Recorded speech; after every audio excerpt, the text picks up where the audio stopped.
Assalamualaikum warahmatullahi wabarakatuh.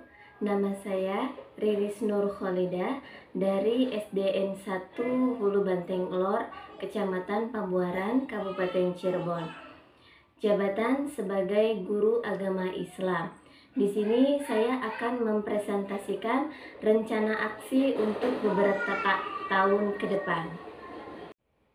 Latar belakang terdiri dari yang pertama latar belakang, maksud dan tujuan, dan waktu dan tempat.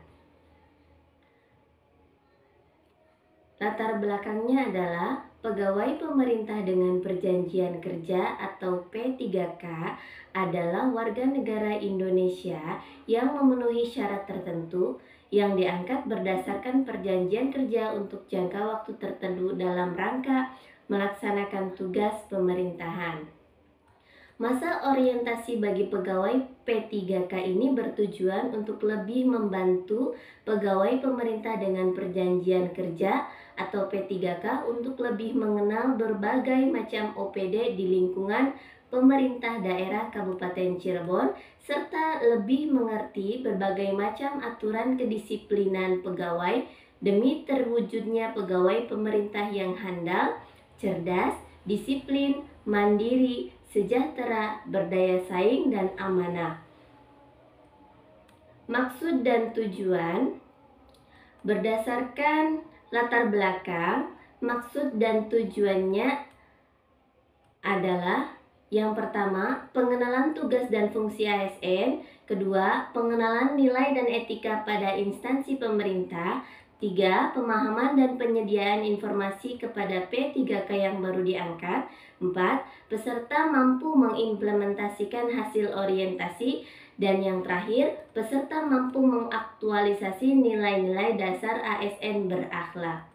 Waktu dan tempat. Kegiatan orientasi ASN P3K dilaksanakan pada tanggal 23 Oktober sampai tanggal 25 November 2024. Tempat pelaksanaan orientasi P3K, tempat tugas masing-masing yang dilakukan secara daring melalui aplikasi Google Meet dan aplikasi Google Classroom. Nilai dan etika pemerintah Kabupaten Cirebon terdiri dari visi dan misi. Visi dan misi Kabupaten Cirebon adalah terwujudnya Kabupaten Cirebon berbudaya, sejahtera, agamis, maju, dan aman. Misi Kabupaten Cirebon adalah sejahtera, meningkatnya kualitas hidup masyarakat melalui pemenuhan kebutuhan dasar masyarakat, peningkatan kualitas pendidikan dan pelatihan, kesehatan dan ekonomi. Sedangkan visi dan misi Dinas Pendidikan Kabupaten Cirebon yaitu visinya terselenggaranya layanan prima pendidikan untuk membentuk masyarakat Kabupaten Cirebon yang cerdas dan kompetitif. Sedangkan misinya ada 4, di antaranya meningkatkan ketersediaan layanan pendidikan yang bermutu bagi peserta didik, meningkatkan ketersediaan layanan pendidikan dan tenaga kependidikan yang berkompeten, sarana dan prasarana pendidikan, dan meningkatkan tata kelola layanan pendidikan. Selanjutnya yaitu SOTK OPD atau unit kerja. Di sini ada SOTK Kabupaten Cirebon. Kita bisa lihat bagan struktur organisasi sekretariat daerah Kabupaten Cirebon. Manajemen kepegawaian dan penilaian kinerja P3K.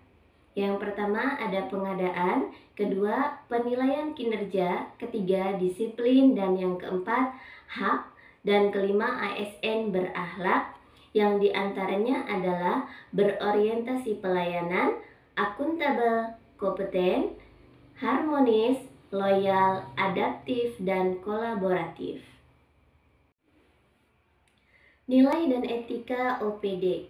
Di dalamnya terdapat Renstra OPD atau unit kerja, yakni dasar hukum Renstra SD Negeri 1 Hulu Banteng Lor adalah sebagai berikut. Ada banyak sekali di sini. Saya sebutkan beberapa saja ya. Undang-Undang Republik Indonesia Nomor 20 Tahun 2003 tentang Sistem Pendidikan Nasional. Yang kedua, Undang-Undang Republik Indonesia Nomor 14 Tahun 2005 tentang Guru dan Dosen. Ketiga, Peraturan Pemerintah Republik Indonesia Nomor 19 Tahun 2005 tentang Standar Nasional Pendidikan sebagaimana telah diubah terakhir dengan Peraturan Pemerintah Republik Indonesia Nomor 13 Tahun 2015. Peraturan Pemerintah Republik Indonesia Nomor 17 Tahun 2010 tentang pengelolaan dan penyelenggaraan pendidikan sebagaimana telah diubah dengan Pemerintah Nomor 66 Tahun 2010. Peraturan Menteri Pendidikan dan Kebudayaan Republik Indonesia Nomor 111 Tahun 2014 tentang bimbingan dan konseling pada pendidikan dasar dan menengah. Peraturan Menteri Pendidikan dan Kebudayaan Republik Indonesia Nomor 23 Tahun 2015 tentang penumbuhan budi pekerti. Peraturan Menteri Pendidikan dan Kebudayaan Republik Indonesia Nomor 20 Tahun 2016 tentang standar kompetensi lulusan pendidikan dasar dan menengah. Peraturan Menteri Pendidikan dan Kebudayaan Republik Indonesia Nomor 23 Tahun 2016 tentang standar penilaian pendidikan. Dan keputusan hasil rapat tim pengembangan SD Negeri 1 Hulu Banteng Lor. Adapun yang menjadi sasaran adalah siswa-siswi SD Negeri 1 Hulu Banteng Lor. Secara spesifik, SD Negeri 1 Hulu Banteng Lor pada tahun 2024 memiliki kompetensi sebagai berikut. Kualitas akademik seluruh mata pelajaran menunjukkan prestasi yang sangat baik. Yang kedua, membekali siswa dengan pengetahuan, keterampilan, dan kompetensi bidang seni, keterampilan, dan olahraga. Membaca Al-Quran, surat-surat pendek dengan benar, pengembangan silabus dan promes, pengembangan rencana pelaksanaan pembelajaran dan sistem penilaian, standar sarana prasarana atau fasilitas sekolah yang meliputi semua sarana prasarana fasilitas dan perawatan. Standar pendidikan dan tenaga kependidikan meliputi semua guru yang berkualitas dengan standar kompetensi S1 Pendidikan Guru Sekolah Dasar. Kemandirian, penggalangan partisipasi dan kerjasama dengan lembaga pendidikan yang lain, dan mampu mengelola pembiayaan yang dituangkan dalam RKAS melalui musyawarah untuk mufakat. Program strategisnya adalah untuk mencapai visi misi yang telah direncanakan, terdapat sejumlah program strategis yang dilakukan dalam kurun waktu 8 tahun mendatang. Oleh karena itu, program strategis SD Negeri 1 Hulu Banteng Lor adalah sebagai berikut. Yang pertama, ada bidang pengajaran, selanjutnya bidang kemuridan dan ekstrakurikuler, bidang personalia, bidang ketatalaksanaan, bidang keuangan, bidang sarana dan prasarana, dan juga bidang hubungan dan kerjasama dengan masyarakat. Adapun yang menjadi sasaran adalah siswa-siswi SD Negeri 1 Hulu Banteng Lor. Secara spesifik, SD Negeri 1 Hulu Banteng Lor pada tahun 2024 memiliki kompetensi sebagai berikut. Kualitas akademik seluruh mata pelajaran menunjukkan prestasi yang sangat baik. Yang kedua, membekali siswa dengan pengetahuan, keterampilan, dan kompetensi bidang seni, keterampilan, dan olahraga. Membaca Al-Quran, surat-surat pendek dengan benar, pengembangan silabus dan promes, pengembangan rencana pelaksanaan pembelajaran dan sistem penilaian, standar sarana prasarana atau fasilitas sekolah yang meliputi semua sarana prasarana fasilitas dan perawatan. Standar pendidikan dan tenaga kependidikan meliputi semua guru yang berkualitas dengan standar kompetensi S1 Pendidikan Guru Sekolah Dasar.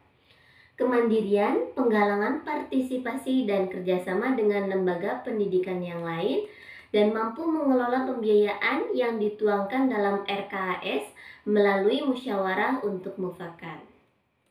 Program strategisnya adalah untuk mencapai visi misi yang telah direncanakan. Terdapat sejumlah program strategis yang dilakukan dalam kurun waktu 8 tahun mendatang. Oleh karena itu, program strategis SD Negeri 1 Lubanteng Lor adalah sebagai berikut. Yang pertama, ada bidang pengajaran, selanjutnya bidang kemuridan dan ekstrakurikuler, bidang personalia, bidang ketatalaksanaan, bidang keuangan, bidang sarana dan prasarana, dan juga bidang hubungan dan kerjasama dengan masyarakat. SOTK OPD atau unit kerja. Di situ terdapat struktur organisasi SD Negeri 1 Hulu Banteng Lor, Kecamatan Pabuaran, Kabupaten Cirebon.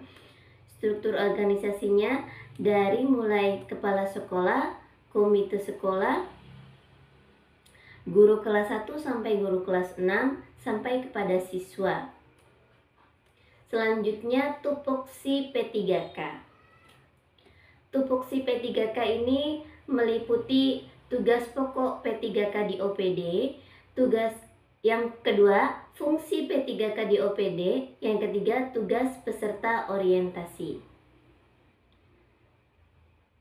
Untuk yang pertama, tugas pokok P3K di OPD meliputi membuat perangkat pembelajaran, melaksanakan kegiatan pembelajaran, melaksanakan kegiatan penilaian proses belajar, ulangan harian, ulangan umum, dan ujian akhir, melaksanakan analisis hasil ulangan harian, menyusun dan melaksanakan program perbaikan dan pengayaan, mengisi daftar siswa, daftar nilai maksudnya, melaksanakan kegiatan bimbingan kepada guru lain dalam proses kegiatan belajar mengajar, dan membuat alat peraga, dan menumbuh kembangkan sifat menghargai karya orang lain, membuat catatan tentang kemajuan hasil belajar, dan mengumpulkan dan menghitung angka kredit untuk kenaikan pangkatnya.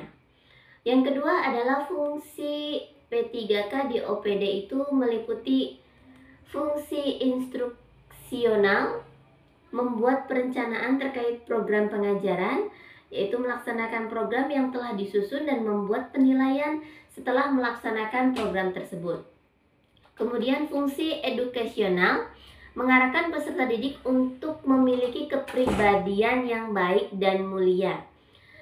Fungsi manajerial, sebagai manajer yang bertanggung jawab atas lingkungan kelas.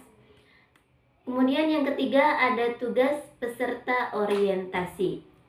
Tugas pokok bagi peserta orientasi P3K meliputi yang pertama, mengikuti kegiatan orientasi dari hari pertama, yaitu pembukaan sampai hari terakhir. Yang kedua, mengikuti orientasi secara daring. Selanjutnya, menyusun laporan orientasi atau rencana aksi selama jangka waktu tertentu sesuai dengan masa kontraknya. Selanjutnya, mengupload laporan hasil evaluasi melalui Google Classroom.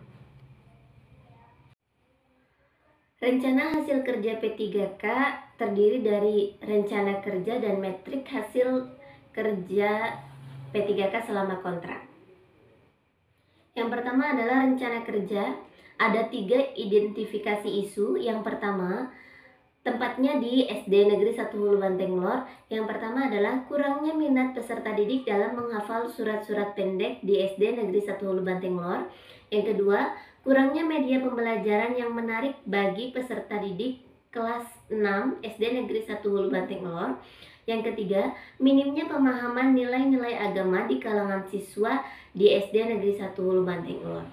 Isu yang diangkatnya adalah kurangnya minat peserta didik dalam menghafal surat-surat pendek di SD Negeri 1 Hulu Banteng Lor.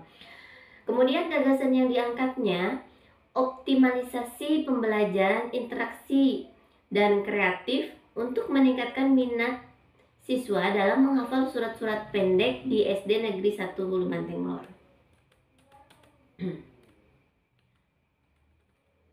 Metrik Rencana hasil kerja P3K selama kontrak. Yang pertama, kegiatannya adalah mengidentifikasi faktor penghambat minat siswa dalam menghafal surat-surat pendek. Tujuan kinerjanya, mengetahui penyebab kurangnya minat siswa dalam menghafal surat pendek. Indikator pencapaiannya adalah data siswa wawancara atau angket tentang faktor penghambat minat siswa terkumpul dan teranalisis. Yang kedua, kegiatannya menyusun program hafalan surat-surat pendek yang menarik dan interaktif. Tujuan kinerjanya adalah meningkatkan motivasi siswa untuk menghafal surat-surat pendek melalui metode yang kreatif. Indikator pencapaiannya, program hafalan tersusun dengan berbagai pendekatan kreatif, games, audiovisual, reward system, dan yang lainnya. Kemudian memberikan penghargaan atau reward kepada siswa yang berhasil mencapai target hafalan. Memotivasi siswa untuk terus meningkatkan hafalan surat pendek. Minimal 90% yang menerima penghargaan menunjukkan peningkatan minat dan konsistensi dalam menghafal surat pendek. Kegiatan yang kedua adalah menyusun rencana pembelajaran inovatif RPP. Tujuan kinerja, menyediakan pembelajaran yang terstruktur, kreatif, dan sesuai dengan kebutuhan siswa. Indikator pencapaiannya adalah membuat metode aktif berbasis proyek dan kontekstual tersusun dengan siap dan digunakan. Kemudian kegiatan selanjutnya menyusun media pembelajaran yang kreatif dan kontekstual. Ini tujuannya adalah membantu siswa memahami materi pendidikan agama Islam dengan lebih mudah dan menarik. Nah, dengan ini tersedianya media pembelajaran modul video, infografis yang digunakan secara aktif di kelas oleh gurunya. Kemudian penguatan kompetensi guru pendidikan agama Islam, yaitu tujuannya dengan workshop, diklat, seminar, peningkatan kompetensi guru dalam berbagai bidang agar guru PAI lebih inovatif dan berkompeten dalam menyikapi isu-isu yang berkembang. Yang terakhir adalah kesimpulan. Kesimpulannya adalah kurangnya minat peserta didik dalam menghafal surat-surat pendek merupakan tantangan yang perlu diatasi melalui pendekatan yang inovatif dan strategis. Kegiatan inovatif dan strategis ini menggunakan pendekatan kreatif seperti audiovisual, metode talaki yang membuat proses hafalan lebih menjadi menarik dan interaktif. Kegiatan ini selaras dan sejalan dengan memberikan penghargaan dan mengadakan kompetisi hafalan untuk meningkatkan semangat belajar siswa. Diharapkan siswa dan kemampuan siswa dalam menghafal surat-surat pendek dapat meningkat secara signifikan, serta nilai-nilai Islam dapat tertanam lebih kuat dalam diri peserta didik. Ini sesuai dengan visi SD Negeri 1 Hulu Banteng Lor, yaitu terwujudnya kegiatan belajar yang berkualitas guna mendukung ketercapaian prestasi peserta didik dengan berlandaskan iman dan takwa serta berbudi pekerti luhur sehingga menjadi sekolah yang terpercaya di masyarakat. Manfaatnya adalah adapun manfaat dari kegiatan P3K untuk membantu peserta P3K ini memahami program orientasi dan mengenal nilai etika instansi pemerintah dan membantu peserta P3K untuk mengimplementasikan hasil orientasi di tempat tugasnya. Ya, mungkin